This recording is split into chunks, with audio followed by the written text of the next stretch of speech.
All right, yeah, so yesterday we built signals in BloodHound based on the VWAP indicator. So it was a counter trend signal. We'll see those signals here in just a minute.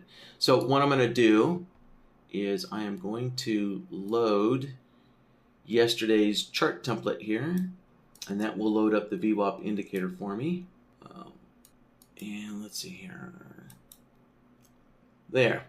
So there's the signals that were built from yesterday, right? So we can see that the chart template I loaded also loaded BloodHound onto my chart, right? So the signals are when price hits the lower standard deviation number 2 or the upper standard deviation number 2 line there. Right? So anyways, I don't need this extra BloodHound on my chart, so I'm just going to remove it like that, right? And then let's get BlackBird loaded back onto the chart. All right, there's BlackBird. And we have to remember that with strategies, they have this extra step in which you have to enable, right, your strategy before it will run. So yeah, we just need to enable that. Click OK. And then on the Control Center, on the Strategies tab of the Control Center, we will see, right, all your various strategies running, right, including BlackBird. Okay, so here we go. We have BlackBird loaded on there. And let's open up the order settings window here. And so now we can start implementing our system into BlackBird here. So first thing is let's load in those BloodHound signals that we built in yesterday's workshop here, right? So we'll use the BloodHound signals option there, and then open this back up, and then the template file is where we load the BloodHound file, right? So just click the ellipses button there, the 3 dots, right? That's called, the 3 dots is called an ellipses button. All right, now we can go to File, and then there is yesterday's workshop file. We'll load that up. And so when you're loading, right, a BloodHound file into BlackBird, it's always a good idea to click on the Logic tab and select the logic template, right, that's going to provide your trade signals. So we're going to do the counter trend VWAP system here. Now, this one is pretty simple, right? It's just one crossover, but my point is to make sure that everything looks like it's connected up correctly. So for example, you know, if we looked at the other one here, right, there's a bunch of leaders going on here. And it's good just to take a quick look to make sure that everything looks like it's connected up correctly, because when you're testing your BloodHound systems, it's very easy to accidentally leave something connected incorrectly, right? Like you might have accidentally left your result node connected to some other part of your system when you're trying to debug it at some point or something like that, right? So it's always good to check all the leaders, make sure everything was left, you know, in a correct state there. So, all right, so let's switch back over. There we go. So once you've checked your leaders, click OK. And then the next step here is under the entry signals, we want to select the logic template that's going to provide the trade signals, right? So again, today we're doing the counter trend VWAP standard deviation number 2 signals here. So Neil didn't mention what type of order he wanted to enter with, so I'm just going to use, so I'm going to start my order set here using a market entry order. Yeah, Neil didn't specify whether he wanted a stop entry or a limit entry.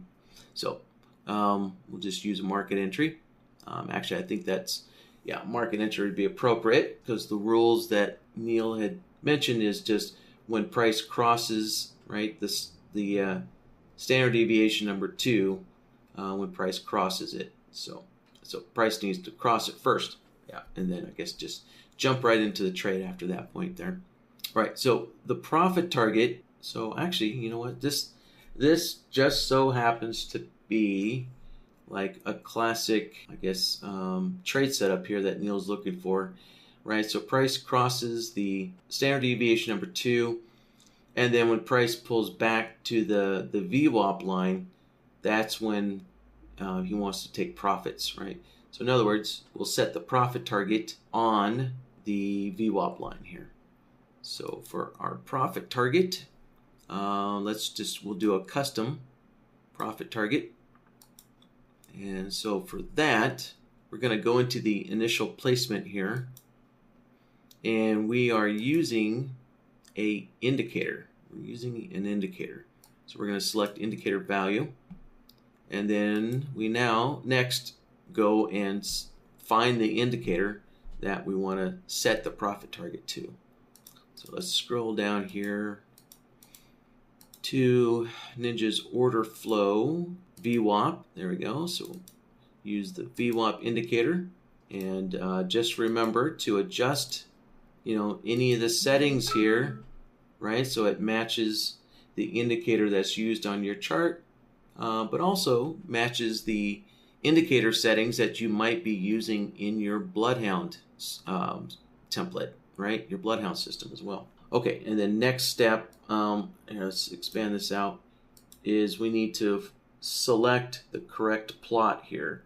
So yeah, the profit target is at the VWAP line, and so that is already selected for us. All right, so there we go. We're done there. Now, if we wanted to, we could have the profit target, follow the VWAP line here. Yeah, so we can see here that as the VWAP line, moves down, or maybe the VWAP line might move up, right? We can have the profit target follow that VWAP line. And so if we want to do that, we'll switch over to the trailing actions tab here, and we can apply some trailing actions to the profit target. So let's go into custom mode there, and we're going to click on add a trailing rule here. Let's give this a name. Right, so this profit target is going to follow the VWAP line, and so to get your order, right, to follow some kind of indicator line, you go into action, and the action is what moves your order. And so in this case, it's the profit target order. We're going to move the order to, some new price, right? And so again, we're not going to use bar prices. So let's switch over to an indicator value. And again, let's go into our list of indicators and select the VWAP indicator. There we go. Again, make sure you adjust any kind of indicator settings here that you might have changed, and then make sure that we have the correct plot selected. And so again, right, we're going to have the profit target follow the VWAP line, and so we can see that's already selected for us. All right, so we're done there. Last thing is the repeat. So, right, we want our profit target to keep following the VWAP line. So we want this, basically we want this trailing rule to keep repeating. So if the VWAP line, changes prices, we want the profit target to keep following it. That's right. So we want this trailing rule here that we just made to keep repeating. So we're going to put the mode onto repeat indefinitely. And that is it. We are now done. So, all right. So we have our profit target following the VWAP line. So now next is we want let's see here. So the signal, right, occurs when when price crosses the standard deviation number 2, and the stop loss will be placed on the standard deviation number 3. Let's see here. What shall I use? Yeah, I'm going to use the parabolic SAR with trailing here. So Neil didn't mention if he wanted his stop loss to trail or not, but just in case, just kind of looking at my screen here, right? I can see that sometimes, right, the outer VWAP lines do kind of trail in, right? So yeah, so if in this trade here, if in a long trade here, eventually the VWAP line does kind of begin to curve up here a little bit. We can see the VWAP line moves up a little bit, so some trailing might be appropriate. So, but the trailing can always be disabled, if you don't want your stop loss to trail from the standard deviation number 3 line there. So, all right, let's see here. So let's pick the parabolic SAR. So I'm using the parabolic SAR to start with because the parabolic SAR is an indicator, right? And we are also using the VWAP indicator to set the price for the stop loss. So what I can do, what that kind of does for me is that the select mode, the indicator value is already set up for me in the select mode. So it saves me a little bit of time here in setting that up for me. And then I just need to go into the indicator and replace the parabolic SAR with the VWAP. All right, there's the VWAP. And again, make sure you adjust any kind of settings here that you might have changed. And now we need to select the correct standard deviation number 3 plots here. So if we're in a long trade, right, so price has to come down and hit the lower standard deviation line for a long signal. So that means we're using the lower number 3 line for the stop loss here. So for a long, we're using the lower line. And if price goes up and hits the upper number 2 line, then that generates a short signal. So for a short trade, we're using the number 3 upper line, right, for a short trade. There we go, selected like that.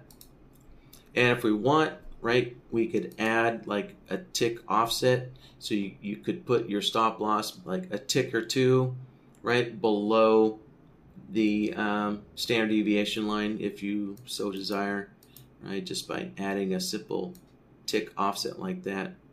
But we'll just leave it at 0.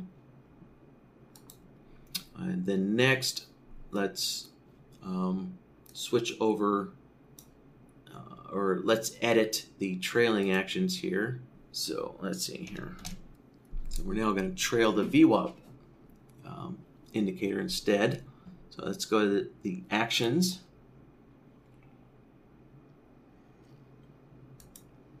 And we will replace the parabolic SAR with the VWAP indicator. All right, there's our VWAP. And again, adjust any settings. And then select the plots. Select our plots again, just as we did, on the options tab. All right, so again, we're using the standard deviation number 3 for the lower line for a long trade and the upper line, right, for a short trade. And again, again, you can apply a tick offset, for the trailing as well, if you so desire. And then repeat is already set to repeat indefinitely. All right, so we're done there, and that's it.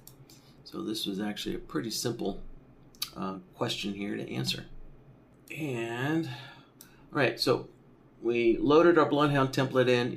You'll notice on the chart here, it's telling us that a restart is required. So we need to basically reload the chart so that all the indicators can be loaded into BlackBird. So we'll hit F5 and reload the chart. And let's see, that's, oh, there we go. I had my chart scaled there. So let's see here. All right, yeah. So I wanted to point out here that sometimes you'll notice that BloodHound will show up on the price panel sometimes. So what you can do is you can click on BloodHound and then drag it down, and you see that blue little highlight line there. When you see that blue highlight, you can let go of your mouse, and that will move BloodHound onto its own subpanel like it should be. So let's see, let's test this out. So we're going to turn the auto trader on here, and it doesn't quite look like price is going to get down far enough. So let's see here. Let me change my data feed here. So let me disconnect from the live data feed. We'll disconnect, and then let's switch over to the simulated data feed, and then let's go. All right, there we go. Now the chart's loaded up. Okay, so now let's go. We can either go back into the strategy window here and enable BlackBird there, or we can re-enable BlackBird from the control center. Right, we can click on the enable button there as well.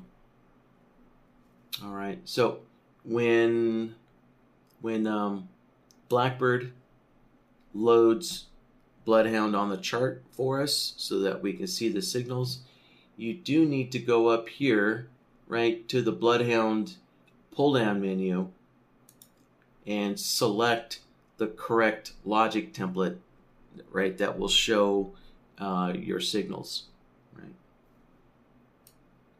So I selected the counter trend VWAP signals there. That way we can see the correct entry signals there for us.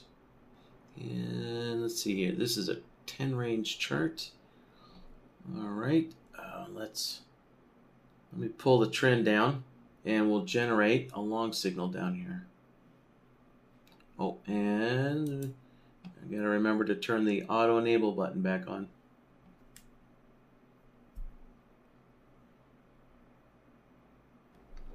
Well, it kind of looks like price has a little bit to go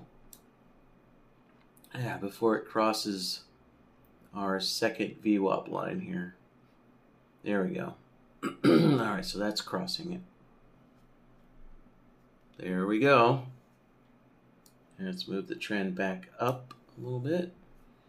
So there, our profit target is sitting on the VWAP line, and our stop loss is sitting on the number 3 standard deviation VWAP line.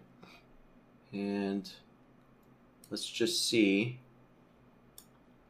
if our standard deviation number 3 VWAP line, let's just see if that's going to trail up any, right?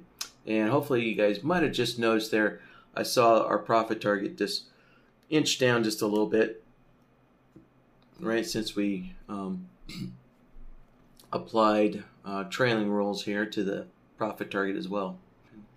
So while we're just kind of waiting for the market to move up here, let's cover some other things. So if you do not want your profit target to trail, we can just simply go to the mode and just put the mode on no movement, right? And you can see that basically disables that would disable the trailing for the profit target there, right?